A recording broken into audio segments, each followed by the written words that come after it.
ஒரு தரம் பிறப்பதும் அவன் ஆக்கினை தீர்ப்பு அடைவதும் எல்லா மனுஷனுக்கும் நேரிடும். ஒரு வாழ்க்கை தான் மனித வாழ்க்கை உண்டு.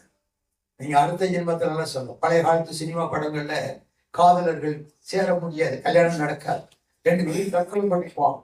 அப்ப சொல்லுவாங்க, அடுத்த ஜென்மத்தில் ஆகி நாம் ஒன்றாய். நடக்காதுங்க. இந்த ஜென்மத்துல முடியலன்னா எந்த ஜென்மத்திலும் முடியாது. இந்த ஜென்மத்துல ரட்சிப்பு இல்லைன்னா எந்த ஜென்மத்துல ரட்சிப்பு கிடையாது. மாடு ரட்சிக்கப்படுவான், கிளி ரட்சிக்கப்படுவான். யோசித்து பாருங்க, மனித அறிவு எவ்வளவு பெருசு. ரோட்ல உட்கார்ந்துக்கிட்டு ஒரு கிளிய வளர்த்து ஒரு நெல்லை கொடுத்து பழக்கி வச்சிருக்கிறான் ஒருத்தன். அங்க போய் உட்கார்ந்துக்கிட்டு கொஞ்சம் நமக்கு இன்னைக்கு என்ன ராசி சொல்லுங்க. அவன் கூண்டு திறந்த உடனே இந்த கிளி தத்தி ரெக்கையெல்லாம் ஒடிச்சு வச்சிருப்போம். இந்த பறக்கிற ரெக்கை 3 ரெக்கை அதெல்லாம் பிடிக்கிட்டு அது பறக்க தெரியாது.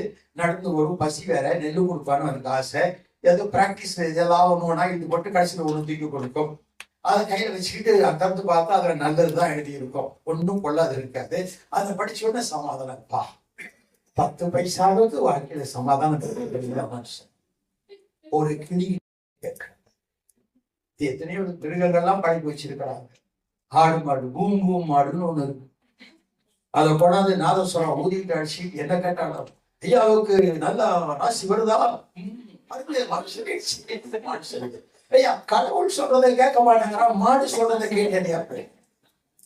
வேதம் சொல்றதை கேட்காத மனுஷன் ஏதோ பூம்பூ மாடை கேட்டுக்கிட்டு கிளி ஜோசியை பார்த்துட்டு இந்த 21ஆம் நூற்றாண்டிலையும் வாழணுமா? இப்படி அதிர்ஷ்டம் இல்லைங்க.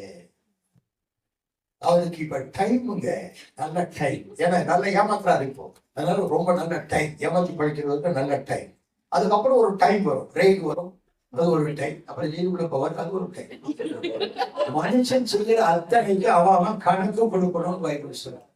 நிக்கதோனும் நான் எப்படி மறுபடியும் பிறக்கிறது? காத்தெங்கிருந்து வருது தெரியாது, காத்து எங்க போகுது அதுவும் தெரியாது, அப்படியே அடிக்க போகுது எங்க போகுது தெரியாது. காட்டு அடிக்கணும் தெரியுமா, அது நல்லா தெரியும். எப்படி மரம் அசைது, ஜன்னல் படாமல் அடிக்குது, துணியெல்லாம் பறக்குது, காத்தடிக்குது காத்தடிக்குதுன்னு சொல்றோம். அப்போ ஒரு அசைவை கண்டு, ஒரு அடையாளத்தை கண்டு காற்று அடிப்பதை கற்றுக்கொள்கிறாயே நிக்கதோனுமே, மறுபடியும் பிறந்தவனும் அப்படியே. அவன் மறுபடியும் பிறந்திருந்தால் அவனுக்கு சில அடையாளங்கள் உண்டு. வேகமாக சொல்லுகிறேன். 1 யோவான் 2ஆம் அதிகாரத்தில் நாம் வாசிக்கிறோம். கடைசி வசனம் 29ஆம் வசனம். அவர் நீதி உள்ளவராய் இருக்கிறபடியினால் நீதியை செய்கிற எவனும் அவரில் பிறந்தவன் என்று அறிந்திருப்பார். ஐயா, தேவனால் பிறந்த ஒரு மனுஷன், மறுபடி பிறந்த மனுஷன்கிட்ட அநீதியான காரியங்களை பார்க்க முடியாது. குடிகாரனா இருந்து ஒருவன் ரட்சிக்கப்பட்டால் அவன் மறுபடியும் குடிக்க மாட்டான். அவன் தீமையான பழக்கங்களை விட்டு விடலாம், அவனுக்கு காண முடியாது. யாராவது சொன்னீங்களே, இது வரைக்கும் நீங்க கேள்விப்பட்டிருக்கீங்களா, இயேசு கிறிஸ்துவை என் சொந்த ரட்சகராக எடுத்துக்கொண்ட பிற்பாடுதான் நான் ஸ்மோக் பண்ணபடி கற்றுக்கொண்டேன். சரி, சாட்சி சொல்லிக்கிறாங்களா? அல்லது விபச்சாரம் பண்ண கற்றுக்கொண்டேன் சொல்லிக்கிறாங்க? இல்லைங்க. இயேசுவை உண்மையை ஏற்றுக்கொண்ட ஒருத்தர் நான் அப்படி இருந்தேன், இப்ப அவர் செய்யறதில்ல, விட்டுட்டேன்.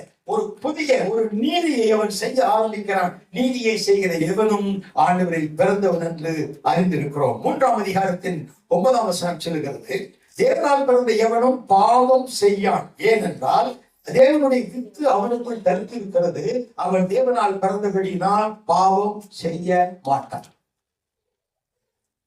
சாட்சி கேட்டீங்க, அது கல்லூரியில் படிக்கும் போது நல்ல கிட்டாரிஸ்ட், மியூசிஷியன், கீபோர்ட்லாம் வாசிப்பா, எல்லாம் தெரியும். அவங்க காலேஜில் எல்லாம் இவரை வச்சுதான் பிரைஸ் வாங்குவாங்க. அந்த மாதிரி நிறைய சர்டிபிகேட்ஸ் எல்லாம் வாங்கியிருக்கிறாரு. ஆனா எனக்கும் தெரியாது, என் மனைவிக்கும் தெரியாது, வீட்டுல யாருக்கும் தெரியாது. இவர் போதைப் பொருளுக்கு அடிமையா இருக்கிறார். 1 வருஷத்துக்கு மேல ஆச்சு கண்டுபிடிக்கிறதுக்கு. எங்க பெரிய மூத்த மகன் அண்ணன் அதை கண்டுபிடிச்சு சொன்னாரு. நாங்க அவரும் போய் சண்டை போடல, அவர் கோவிக்கல. நானும் என் மனைவியும் தேவனுடைய பாதத்துல அமர்ந்து அழுந்தோம், ஆண்டவரை இதுக்காக எங்க பொறுப்பிள்ளைய கொடுத்தீங்க. நாங்க எப்படி எல்லாம் வளர்த்தோம். அவர் சொன்ன மாதிரி ஜோமன்னா சர்ச் பண்ண வருவார், ஞானசாலை ஒழிஞ்சிட்டாரு. ஆனா அவர் உள்ளத்துல ஒரு மாறுதல் இல்லையே. நான் இன்னைக்கு சொல்லுகிறேன், சுவாபம் மாறாத எந்த கிறிஸ்தவனும் கிறிஸ்தவன் அல்ல. அவர் சொன்ன மாதிரி ஒரு சிலுவை போட்டுக்கிட்டா கிறிஸ்தவன் இல்லை, பைபிள் தூக்கி போனா கிறிஸ்தவன் இல்லை, இந்த மாதிரி சர்ச்சுக்குள்ள உட்கார்ந்து இருந்தா இந்த கட்டத்துக்குள்ள இருந்தா கிறிஸ்தவன் இல்லை. எப்பொழுது நீங்கள் கிறிஸ்துவை ஏற்றுக்கொண்டு பாவத்திற்கு சென்று நீதிக்கு பிழைக்கிறீர்களோ அப்பொழுதுதான் கிறிஸ்து அவன் என்று சொல்லும். அவன் பாவம் செய்ய மாட்டான். ஏன்? தேவனிடம் உங்கள் தரித்திருக்கிறது. இந்த வசனம் அவனுக்குள் இருக்கிறபடியினால் ஒரு பாவத்தை செய்து வசனம் பேசும். உன் சரீரமாய் ஆலயத்தை கெடுக்காது என்று பேசும். ஜாக்கிரதை சொல்லும், பயமாட்டும். இந்த வசனம் எச்சரிக்கும். அதனாலே அவன் பாவம் செய்ய மாட்டான். இன்னொரு பாருங்க, 4ஆம் அதிகாரம், 4ஆம் அதிகாரம் 7ஆம் வசனம். பெரியமானவனே, ஒருவரின் ஒருவர் அன்பாய் இருக்க கடவுள், ஏனெனில் அன்பு தேவனால் உண்டாயிருக்கிறது. அன்புள்ள எவனும் தேவனால் பிறந்து அவரை அறிந்திருக்கிறான். கிறிஸ்தவர்கள், மனம் திரும்பின கிறிஸ்தவர்கள் பிறரிடத்துல அன்பு காட்டுவதற்கு அது ஒரு காரணம்.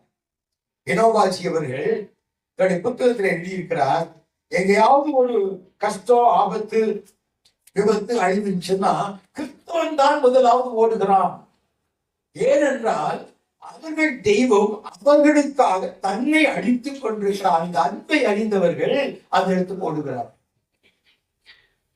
இந்தியாவில் எத்தனையோ பெண்மணிகள் இருக்கிறாங்க, பெரிய பரிசுத்தவாட்டிகள் எல்லாம் இருக்கிறாங்க. எந்த பெண்மணியும் இல்லாமயே என் மதர் தெரேசா மட்டும் அந்த மாதிரி செஞ்சாங்க. ஏன் அவங்களை இந்திய மக்கள் நேசித்தாங்க? அன்பு. அவங்ககிட்ட டாக்டரின் பேச வேண்டாம், அன்பு இருக்கு அவங்ககிட்ட. அன்பு. அந்த மாதிரி அன்புள்ளவர்கள் இன்னைக்கு வந்துட்டாங்களா? இல்ல சத்தியம் அடிச்சு பைபிள் அப்படி இப்படி எல்லாம் சொல்றாங்களே, விதந்தமா ஆண்டவர்கிட்ட எல்லாம் போயிட்டு வந்தாங்க. அவங்க சபையில யாராவது ஒருத்தர் குஷ்டரோகிகள் மத்தியில போய் ஊழியம் செய்யறாங்களா? அவங்களோடு உட்கார்ந்து சாப்பிடுறாங்களா? அந்த அன்பு என்ன? தேவனால் பிறந்தவன் அன்புள்ளவன் கொண்டவன்.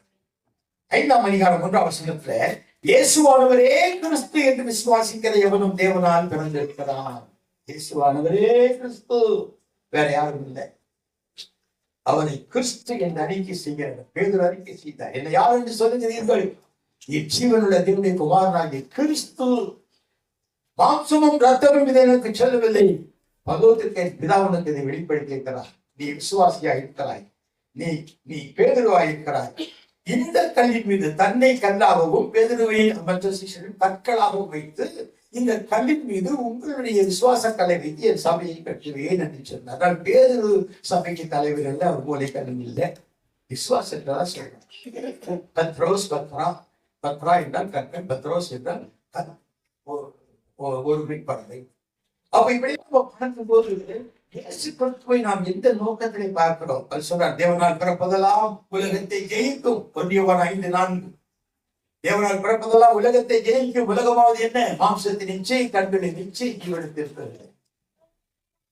நாங்க யோகாபியாசம் செய்யும் போது சமணம் போட்டு உட்கார்ந்து 2 ஸ்ட்ரெயிட்டை வச்சு இந்த முழங்கால கை ஒடிட்டு இப்படி நிஷ்டையில உட்காந்துருக்கணும். இது எதுக்குன்னு ரொம்ப நாளா எனக்கு தெரியாது. ஒரு நாள் எங்க குருநாதர்கிட்ட கேட்டேன், ஐயா இந்த 2 வரையும் பிடிச்சிட்டு 3 வரையும் வச்சுட்டு சொல்றீங்களே, இதுக்கு என்ன அர்த்தம் அப்படின்னு சொன்னாரு. பெரியவா வருவா, அவர்கிட்ட கேளு அப்படின்ட்டார். இறைவன் கிடையாது, பெரியவா வந்தார். அவர்கிட்ட கேட்ட இவரோட என்னன்னு கேட்ட அவரு, இது மனிதனை காட்டுகிறது, அதான் ஆண் காட்டுகிறது. இது இறைவனை காட்டுகிறது. மனிதனும் இறைவனும் ஒன்றாய் சேர வேண்டும் ஆனால் மண் ஆசை, பெண் ஆசை, பொன் ஆசை மொழி விட்டுறணும். தாங்க அடையாளம் அப்படின்ட்டார். இதுதான் அது அடையாளம். ஆனா இன்னைக்கு அப்படி உட்கார்ந்து இருக்கிறவங்க எல்லாம் இதை விட்டுட்டு இதை மூடி முடிச்சுட்டு